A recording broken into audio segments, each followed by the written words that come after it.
सिंधुदुर्गामध्ये शिंदेंची शिवसेना आणि भाजपमधला वाद पेटलेला आहे। आम्ही शेवटच्या दिवसापर्यंत युतीबाबत सकारात्मक होतो।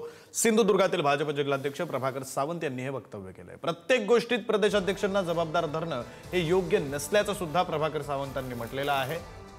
तर प्रभाकर सावंतांना शिंदेंच्या शिवसेनेचे आमदार निलेश राणेंनी सुद्धा जोरदार प्रत्युत्तर दिलेलं आहे। रवींद्र चव्हाणांना नारायण राणेंचं ऐकायचं नव्हतं म्हणून युती तुटली असं निलेश राणे यांनी म्हटलंय। युतीची बोलणी सुरू असतानाच एकनाथ शिंदेंचे बॅनर काढल्याचाही आरोप निलेश राणेंनी केलाय। शेवटच्या टप्प्यात मी सगळं काढणार आहे अशा शब्दात निलेश राणेंनी भाजपला इशाराच दिलाय। युतीबाबत मगाशी पण एक मी म्हटलेलं होतं की आम्ही या सगळ्या युतीचं शेवटच्या दिवशीपर्यंत थांबलेलो होतो। आमची इच्छाच अशी होती किंवा आमचा विषयच असा होता की जर युती करून सन्मानजनक आपल्याला जागा नाही मिळाल्या तर विरोधी पक्षाला त्याचा फायदा होईल, विरोधी पक्षामध्ये बंडखोरी होईल आणि आमच्यात बंडखोरी होऊन विरोधी पक्षाला आयते उमेदवार मिळतील ज्यांच्याकडे चेहरे नाहीत।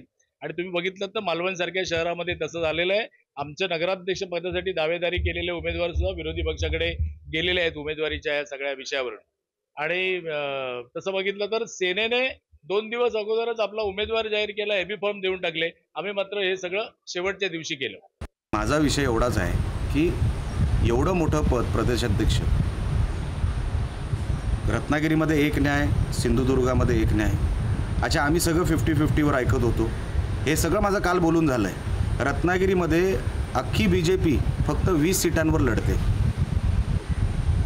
फक्त 20 सीट, आणि आम्ही इकडे 50% द्यायला तयार होतो।